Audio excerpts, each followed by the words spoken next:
I've labored long and hard for bread, for fine clothes, and for breeches.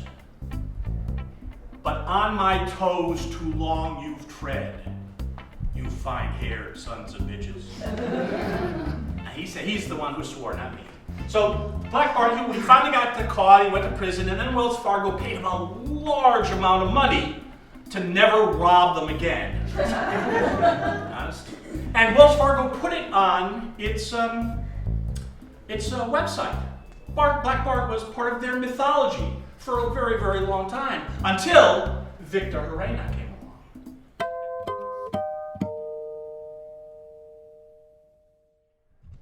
It's do-it-yourself history, methods that add to the understanding of what Howard Zinn called history from below. So when the power lines shut down, when the apocalypse comes, when the projectors break down, anybody have a presenter that had problems today with their projectors? Jesus, I don't blame them. I blame the projectors. When you're in a church basement and they have no equipment, but you're teaching, as I have a couple of semesters, of people who are homeless or in a precarious position and they're almost or have been homeless, but I'm teaching them community organizing and I'm using real people in their city to do it. That's when you don't need the technology, the high-tech technology. That's when you need the images, you need the stories, you need people to be able to read the actual words of those who struggled and those who failed and those who succeeded. Before I demonstrate some of these things, and by the way, I know this is what you've been waiting for. I know. Before I demonstrate them, let me start with, or sort of end the talking part of the presentation with four quotes about history that I really that moved me and they sort of inspire me. First is this is a pop quiz because you will know this quote, even if you don't think you do. Who controls the past controls the future. Who controls the present controls the past. Anybody? If I remember, is it Stalin? Oh, it's close enough. It's the Ministry of Information in George Orwell's 1984. Okay, number two, and I'm not going to ask you if you know these. It's more important to actually sort of chew on them a bit. Umberto Eco, who just died recently, said, to survive, you must tell stories. Stories about you and your past and your family and your people are essential to our survival. Third, this is from Elizabeth Gurley Flynn. Anybody? Elizabeth Gurley Flynn. She was an Irish-American labor activist, one of the earliest organizers for the Wobblies, the IWW. When she was 16, she was in Bridgeport, Connecticut, organizing steel workers. And she must have been a wonder to behold because she could spellbind thousands of workers without any kind of sound system at all. And Flynn said, history has a long-range perspective. It ultimately passes stern judgment on tyrants and vindicates those who fought, suffered, were imprisoned, and died for human freedom. So if you don't know Gurley Flynn, look her up. She's something. And my last quote before I get into the tchotchkes here, it's from James Baldwin. And he says, he has written, American history is longer, larger, more various, more beautiful, and more terrible than anyone has ever said about it.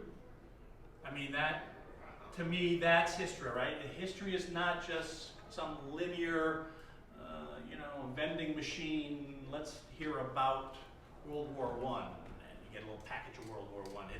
It's a whole mix. And I'm very proud of our American history. I grew up in the 60s. I rejected all our American history when I was in high school and early college until I found historians that really love America, and they love the America that we were never taught in history books. And it started actually with Herbert Aptheker, but it went frequently to many other wonderful writers and historians. Okay, so I have a lot of things I haven't put up yet, but I'm going to start with our clothesline here. I was asked to speak at a Puerto Rican forum last year. It was a cultural forum, and the guy said, "Steve, would you give a talk on this stuff?" And I said, "What stuff?" He said, "Puerto Rican stuff in Hartford." I said, "Okay." And now, I've lived in Hartford for 45 years, so I've been a part of this history, but not essentially, I'm not Puerto Rican, but I've been a supporter and an activist within these struggles. And so I came up with this clothesline. And on the back of them, except this is the second version of them because the first one's got thrown away, I think, by somebody. There are descriptions of each one of these events, and they are, what I would do is I'd pull them out and I'd say one by one, does anybody recognize this, and do you know about this particular story? And some people, especially the older folks, would say, "Oh yes, I know who that is." And the younger people in the audience would say, "Oh, got no clue." So there was the mix right away. There were the people there who had lived through these struggles, and I'll start from here. People have heard about the island of Vieques off of Puerto Rico. It was used for 50, 60, 70 years by the United States Navy as a bombing target. Now, people lived there. Farmers lived there. Lots of people lived there. But it was the US Navy found it convenient to bomb it. And they did. They did, on. And what could have been a beautiful farming town or a tourist community became this bombed out moonscape until the people of Vieques and Puerto Rico and supporters of the United States stopped it finally. And these are Hartford people who were part of a civil disobedience protest in front of an armed forces office, and the Vieques struggle was big in Hartford, and people remember it, but nobody ever talks about it, right? So this was their history being reflected back to them. People recognize either one of these people? It's not a two-headed hydra. On the right is Black Bart. He was an actual Western bank robber and stagecoach robber. He robbed stagecoaches, specifically of the Wells Fargo Company, and he called himself the Poet, P-O-A-T, P-O-A-T, Poet, the Poet. And he would leave little messages. Let me see if I remember one. After he robbed the stage, he'd say, "I've labored long and hard for bread, for fine clothes, and for breeches, but on my toes too long you've tread, you fine-haired sons of bitches." He said he's the one who swore, not me. So Black Bart, he finally got caught, he went to prison, and then Wells Fargo paid him a large amount of money to never rob them again. Honest. And Wells Fargo put it on its website. Black Bart was part of their mythology for a very, very long time, until Victor Herrera came along. And Victor Herrera, hometown boy, Hartford High School graduate, everybody loved him, worked at Wells Fargo, until one day Victor disappeared and $5 million from a Wells Fargo truck disappeared.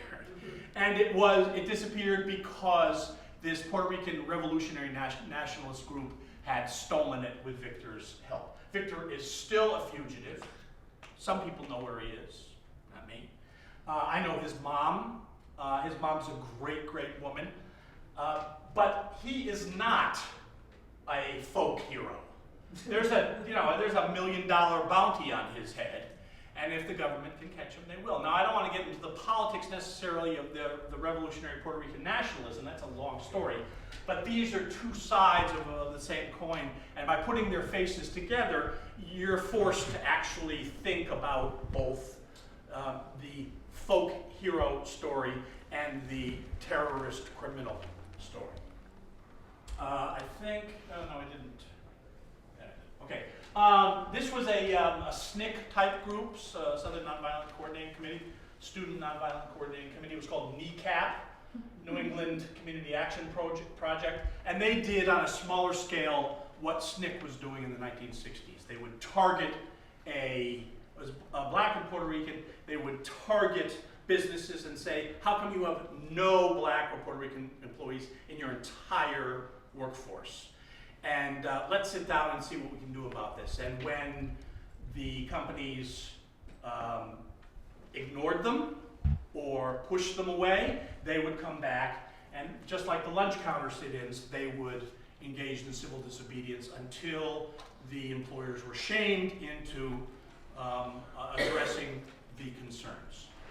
This is Demi Perez. Danny was my mentor, my jefe. He was an organizer for the International Lady Garment Workers Union.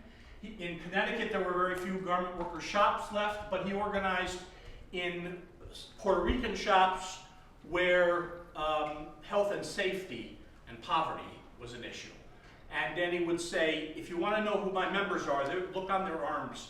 They have burns from the plastic, the molten plastic they work with, because the guards aren't up. The guards against the molten plastic have never been installed. And so Danny used health and safety as a way to organize workers for better lives. Now, people have images of what poor people are, right? Well, every poor person I've ever met has 2 jobs, and one of them was with Danny during the daytime, working in a dirty factory, and the other one was working at nighttime cleaning the downtown buildings. And so Danny helped organize both those things. He'd sit in on contract negotiation sessions when we won recognition.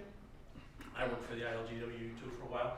And the lawyers for the boss would say to him after he spoke up, Danny would he had reading glasses, and whenever he thought he needed them to look smart, he'd put them on, right? I mean, you'd never see him with them on otherwise, but when he put them on, he knew that this was like his shield against people thinking that he was not as smart as they were.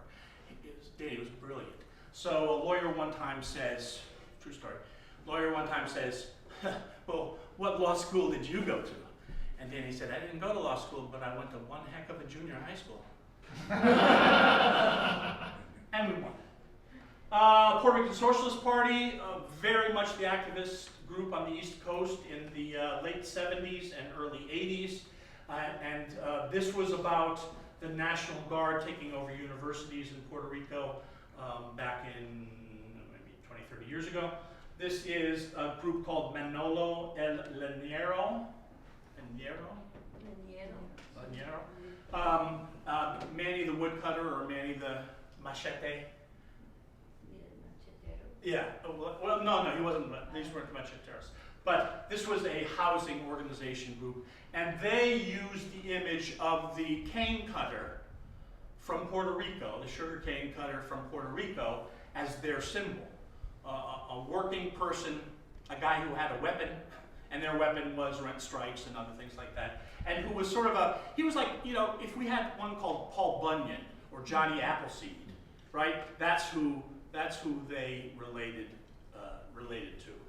This is a rent strike and a huge demonstration in the 80s because Hartford in the late 70s had a 0.5% vacancy rate.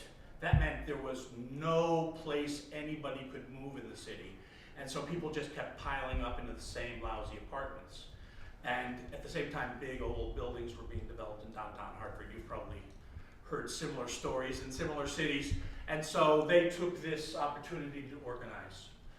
ATA, which was the Association of Agricultural Workers, was a tobacco workers union. And the PLP, the People's Liberation Party, wasn't really a People's Liberation Party at all. It was about 6 teenagers, Puerto Rican teenagers, who were, they were inspired by the Young Lords in New York City. And they knew that their problems were that kids were on the streets with nothing to do. So they took over an abandoned building, they painted it up, they fixed the pipes and the water, And they turned it into what they called the Abraham Rodriguez Memorial Center. Rodriguez was a teenager, unarmed teenager, who was gunned down by the police in Hartford in the 1980s. So this was their response to that sort of attack on them. It was to build. So these were there's more to the Puerto Rican history in Hartford, but these were seminal events. These were things that people understood. And all I did was bring them out and put them on a photo app that you can get from the App Store. There's a free app for that. And because I knew the history, or because I could learn it from somebody else, it came out this way. Here is another example of the steampunk history. This is, actually I'm going to pass these around now. You can take a look at these. Just, if you want, you don't have to just pass them by, or you can look at them. Oh, I have the copy of it, but I missed it somewhere. These are like trading cards, baseball cards, if you will. And these are from two different categories of people. Either very famous or should be famous people who came to Hartford to do some organizing. So Malcolm X, for instance, or Big Bill Haywood of the IWW, or John Brown, who spent a good deal of time in Hartford. Elizabeth Gurley Flynn, as I mentioned, Carlo Tresca. Anybody? Carlo Tresca? The famous anarchist Carlo Tresca, who was an anti-fascist when it was illegal to be an anti-fascist. You could be a fascist in this country, and it was okay. There was a very famous Hartford priest who was a big fascist, big Mussolini supporter. But if you were an anti-fascist, you were called a premature anti-fascist. That was the government, you've heard of that, right? That was the government designation. If you were a premature anti-fascist, you were on the government's watch list because you didn't like fascism. Don't ask me why, but Carlo Tresca was on that list. They came to Hartford, they spoke in Hartford, and on the back of each card, there's a little bit story about who they are, a little story about their time in Hartford, and a quote from them from a Hartford speech. So each one of these things, each one of these cards, and there's about 16 of them, are all directly connected to Hartford, Connecticut, which is my city and where I do most of my research. So there's Eugene Debs, there's Mark Twain, who of course lived here for 20 years, Hartford for 20 years. There's one of the last Black Panthers in Hartford, Connecticut, Butch Lewis, who just died a year ago. Yeah, about a year ago. And he was a very, very famous and important community figure. Frederick Douglass, the runaway slave Jim Pembroke, who became the famous abolitionist preacher, Reverend James Pennington, when he moved to Hartford. His past as an enslaved human being who had escaped slavery was so quiet even his wife didn't know about it. But he told an abolitionist in town and they secured his legal freedom. But in the meantime, Jim Pembroke, or James Pennington, was organizing around abolition, organizing black folks around abolition. And he's from Hartford too. So some of these are known by some Hartford people. No, a lot of them aren't known by anybody. And that's why these cards exist. When I told you about the homeless organizing that I did, the college, not college sessions, there are sessions that if you took them, you could get a free ride to one of the private colleges, Goodwin College. And so they would take our classes, and if they participated, that gave them credit towards a degree.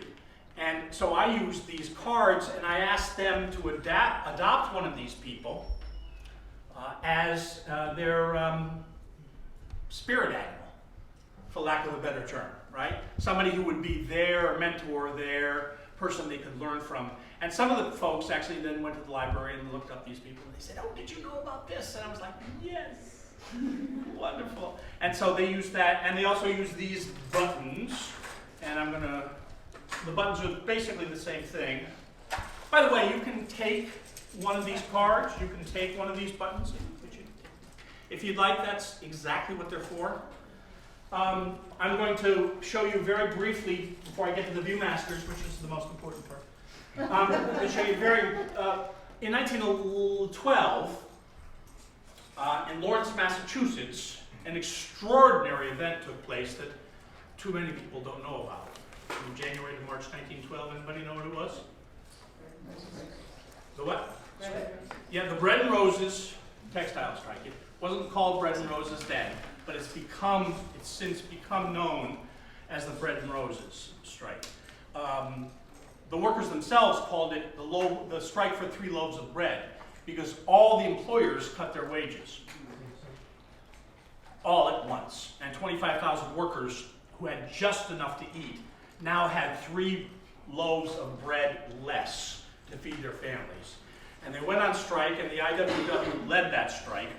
And after 2 months, despite the fact that every single power center was against them, the church, the government, the courts, the police, the elected officials, the governor, they were all against these people, and yet they won their strike, which was simply to stop the cuts and add a couple of cents to their pay, which would make their pay, not a living wage, but close to a living wage. That particular, and then of course it became called the Bread and Roses strike. Why? Anybody know? Take a guess? The song that they have, which says, we want bread and roses too. And what did that mean? That was sort of a metaphor. What did that? More than money. More than money, Yeah. right? Money, but the time to spend with your families, the time to actually enjoy your life. Life is more than just, we want bread, but life is more than bread, it's roses as well. So I raised that issue because these are bobbins from the American Thread Mill, because right after Bread and Roses, textile workers around the New England went on strike and got virtually the same raises. And that was extraordinary. So instead of just 25,000 people being held, it was more like 500,000 people. And American Thread in Willimantic was one of those places. And this is a bobbin from their museum textile mill. And here are actual threads from American Thread. American Thread had, it was known by its name. Its brand name, American Thread, sort of was known everywhere. So if you looked up in a Massachusetts newspaper and a store that was selling yarn and thread, you'd say, fine, American Thread Company thread. And that was this Willimantic stuff. Now, the only reason this is show and tell, right? This is nothing more than show and tell. I get it. But the truth is that sometimes these are exactly the same things that these workers who went through these fights had to work with every single day. And that's, to me, important. I'm not talking about, 5th graders finding it important, which is great, absolutely. I'm talking about us saying, yeah, that's what this was. That's what this fight was about. And in terms of these other found objects, you may take these home, one of these home, but be careful, they're sharp. These are horseshoe nails. They were both these sizes were made by the Capewell Horse Nail Factory, which was the largest manufacturer of horseshoe nails in the world. Millions they put out, and everybody was shoeing their horses, before there were cars, right? So they made these nails just like these from this model. So these aren't original nails from 1903, but in 1903, these were actually the same nails that they used as well. So you can take one of these if you'd like. The most important thing about this, the Capewell horseshoe nail, that's because it's dangerous. Don't take it. No, I'm serious. I was thinking I should grind them down, you know, before I give them to people, because they'll sue me because they get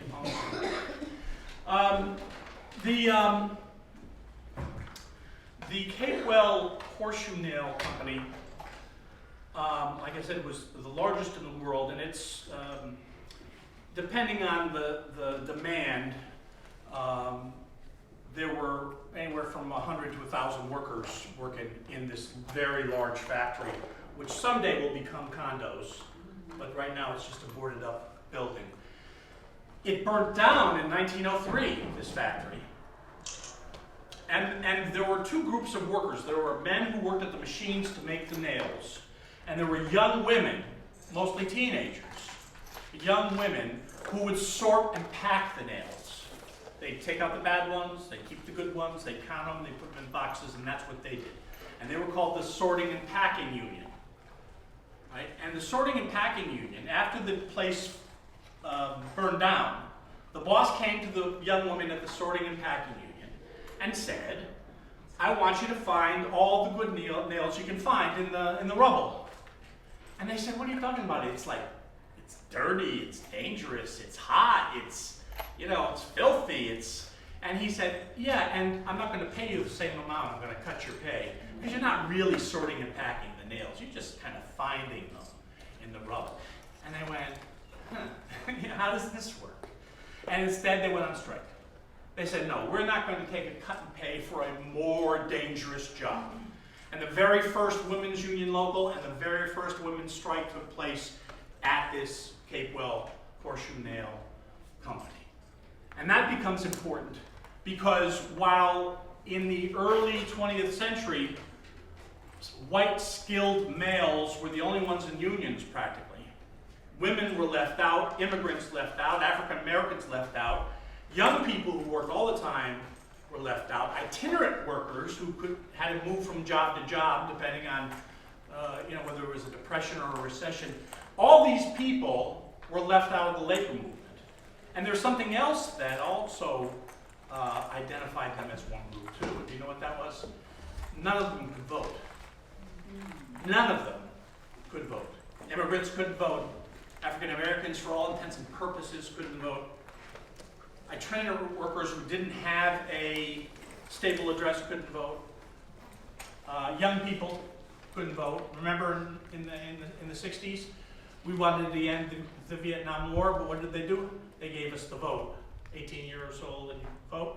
And that was sort of like, okay, now they'll be quiet for heaven's sakes. It didn't work that way, but that's exactly what happened in that period of time. But in this period of time, they didn't have to give anybody the right to vote. And so working people, regular people, organized through their workplaces. Okay, and by the way, these are rack cards that you can have if you want to look up my website. It's got about 85 stories on it, and mostly all about Hartford, but how Hartford history connects to all this bigger history. And writings that I do for online newspapers and history websites and stuff like that are also on this, on my website, the Shoeleather History Project. Oh, one last one. The Lawrence every year has a Bread and Roses cultural fair on Labor Day. Has anybody ever gone to it? It's a lot of fun. I know sometimes we don't get out of our own cities, that includes me, but it's a full day of music from all cultures, lots of fun. Food truck, cultural food, and booths of all sorts, and a history tent. There's even a little history tent. In that history tent, they want people to talk about the history of the Bread and Roses strike or various connected stories. So I've been asked to speak there a few times, and I realized I wanted to do a slideshow because I wanted to show them pictures. But not only is it 100 degrees under the tent, it's all sunny, you know, so I said, all right, I'll make a paper slideshow. And so what I did is we went through this one by one, and each picture has a story to it. And I'm not going to tell you that story now, but it's all about a women organizer, Matilda Rabinowitz, who was a wobbly organizer and a socialist, and she started in Bridgeport. Her granddaughter We took her to a Bridgeport tour, on her Bridgeport tour last year, and she went to the factories that her grandma had worked in. She's writing a book about Matilda. And so my story was about being in the footsteps of a wobbly legend, Matilda Rabinowitz, and my paper slideshow, my cheesy little paper slideshow, was designed to just give them images beyond whatever it was I was saying. Last, and then if there are questions or discussions, I'd love to hear what you're thinking. I do these, what I call the Shoeleather History walking tours. And I'll take a stretch of a neighborhood in Hartford. I've got 2 different neighborhoods right now, and I'm working on a third. And I'll just identify really, really fascinating stories of people from the past, and I'll link them into one narrative, and we'll walk around and we'll look at the spaces that either still exist or used to exist, and now, what was it, anybody went to the Salem thing today? Right, and there's like nothing left of that space, but you still have to celebrate it. You still have to understand where it was. And so I take them on those tours, and at each stop, volunteers from the tour read a part of the speech that somebody gave there. So if Abraham Lincoln came as a candidate for presidency of the United States in 1860, the very first time he talked about working people and labor was in this spot, in what was called City Hall, up on the 2nd floor, and of course nothing's left there. But this is where he was. And so somebody will read from that speech, which was based on his famous Cooper Union speech, which sort of kind of galvanized his entire campaign. So I've added a new part to that. It's about a stretch of the neighborhood. It's about 14 different stops. It's about people hearing the story and then reading themselves the words of those people. And now it's about showing pictures. And the red ones are the first 7 stops, and the blue ones are the second 7 stops. Not that you will care, because you're not taking the tour right now. And these aren't, these are pretty crude. These are pretty crude. And if you want to see it really good, you have to look at look up in the areas. And what I really want is you all together looking at it so that the person with the camera can see people like they're all on acid or something. When they get back to there, then maybe you can take a picture. So there's red and blue. Well, here's red. And if you have any particular questions about those people or incidents, that'd be great. But that takes the tour takes 2 hours, so I don't want to have to get into that. I think I've covered most everything. I think questions, comments. Anybody? Yes. Yeah, I'm researching a neighborhood walking tour, and this neighborhood had a bunch of factories before they were condos. How would I find out a labor history like yours so wonderfully presented? Good question. One way is to go to the labor unions, because if there were textile factories there, you could go to the International Lady Garment Workers Union, which I think still has an office in Chinatown here, and say, tell me what you know about the history of labor. And that's a starting point. Then, if you find one, like a friend of mine, Dennis Sullivan, sent me a photograph of his mom and said, hey, my mom was in a textile factory in Hartford. She went on strike all the time, and the name of the factory was blah, blah, blah, blah, blah. And I said, around what years? He said, I think it was 1936. I go to the newspapers. And sure enough, they cover it. Now, they only cover it from this perspective, not the whole perspective. But it gives you the dates, the times, the leaders, some quotes, and it can help you form the foundation for a story. Because I think that's what's important. The events are important, but the stories behind them, I think, is what really interests me, and I think that's what really interests other people. So I don't know if that's helpful to you. It sounds like you have to dig individually for each situation. Yes, Okay. generally. Yeah. And sometimes you can still find the actual people. For instance, just lately, I've been finding grandchildren and children of IWW members, Wobblies, original Wobblies, which is really hard now because very few of them are alive, and if they are, they're in their 80s, 90s, and 100s. And sometimes it just has to come to me. Somebody says, Steve, by the way, you know, here's so-and-so. And so I've learned about this Finnish woman whose father was always interested in the Wobs, and then I had to look up about the Finnish community in Eastern Connecticut, and that sort of starts to weave together. Other questions, comments? Yes? What are the applications for those cards when you use them? Well, the one thing that well, first of all, I just sell them, and people go, well, you know, they read them. They give their kids, actually. People say, oh, can I have two so my son and daughter can have them? But the one time that I had the recent time that I had the most specific application was when I was teaching that homeless class. And I had maybe 15 to 20 people in the class. There were maybe 6 classes or so a semester. I did 2 semesters. And at the beginning of them, I gave them all the whole packs of cards, and I asked them to choose one of them that they sort of identified with. And they would take that one card, they would learn about that person. And since most of these, they'd go after the people they knew, like Malcolm X, you know, but they'd also go after Isabel Blade. They'd take Isabel Blade because Isabel was the head of the welfare warriors in Hartford. And man, talk about somebody with a gift for a quote, you know, a sound bite. This woman was extraordinary. And she was a real warrior on behalf of poor women. And so people remember her. You know, in a generation, they'll forget her. But maybe if I teach more about it, it'll be good. So anyway, that's basically, yes, sir. How are you getting the discs for the ViewMaster? You got a guy? No, it's called Retro Viewer. Okay.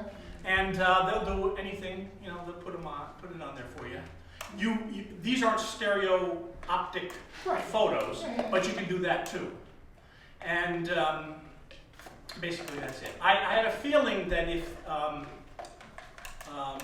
ViewMaster didn't do it still, there would be a company somewhere that would, and sure enough, you know, they do. And you can buy just a reel and just keep putting the different reels in the same machine, or you can, you know, I buy a bunch of them so that I can take people on the tour. I make them stop while they're looking at them so they don't walk into them. This famous wall was, boom. I want them to stay still. I mean, because you can't go to a garage sale without seeing what it is. Yes. So, Yeah. I mean, that would be a good way, actually, for me to increase more. If I can find cheap ones that are just available, the reels themselves are not as expensive as the whole kit. Yeah. Other questions, comments? Yes, sir. It strikes me that these interpretive methods that you're using are uniquely suited to the story that you're telling. They are accessible. You don't need Wi-Fi. You don't need anything else. You need 2 eyes and a little bit of interpretation. These are some nice. This is sort of retail methodology, right? And I just want to know, is that a conscious choice to situate these as your interpretive method for telling this particular story, because they're so well suited for that?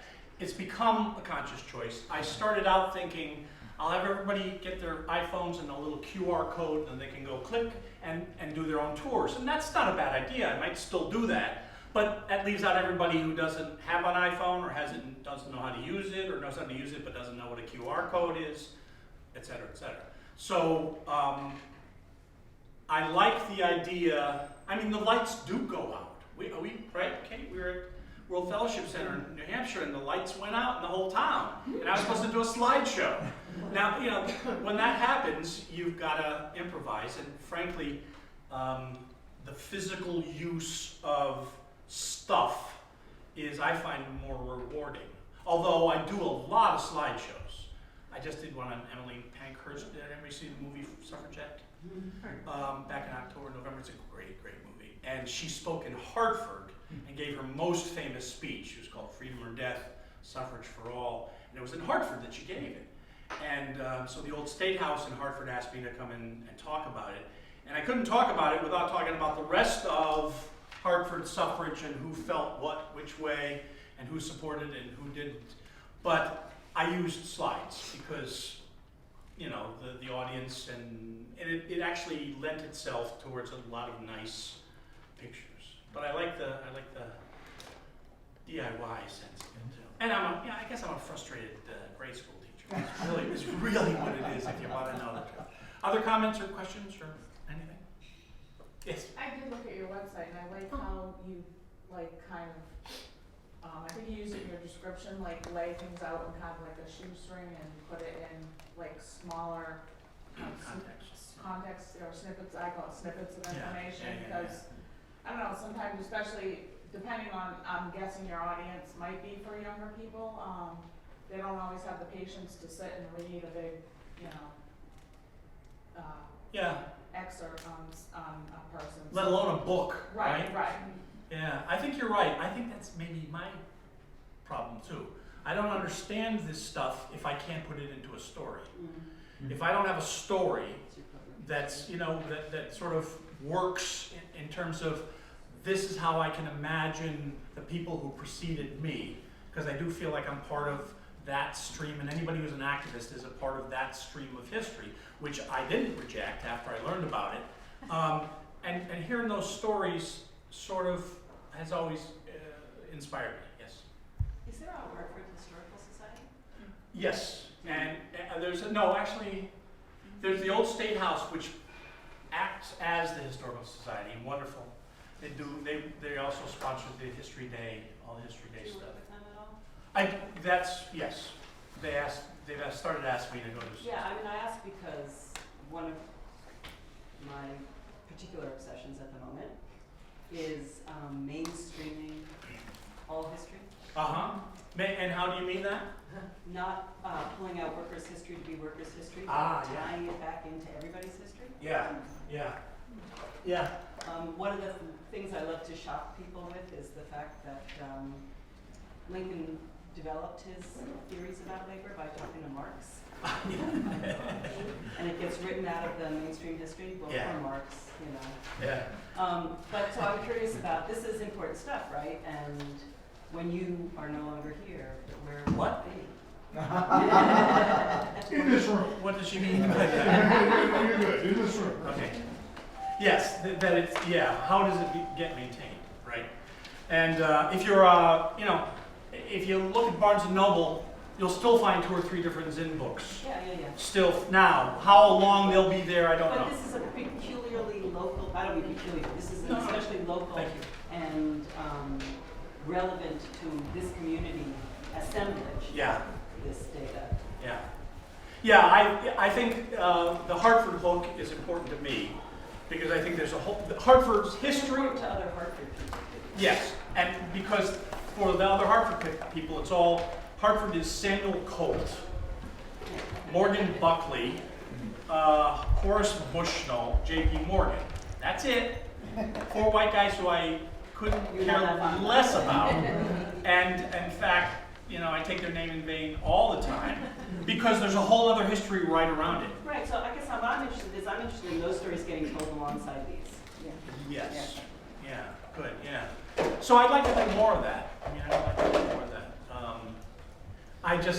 I don't push myself on people. I don't know. They're nice people and then there's the Connecticut Historical Society, which is good. Anyway, I don't mean to keep you. We're done if you want to stay. A situation where a gladiator is just too tired, he's been injured. There's a new theory that he signals this by dropping his shield. It becomes clear that he can't go on, so he raises his digit finger. Okay? But be careful with that.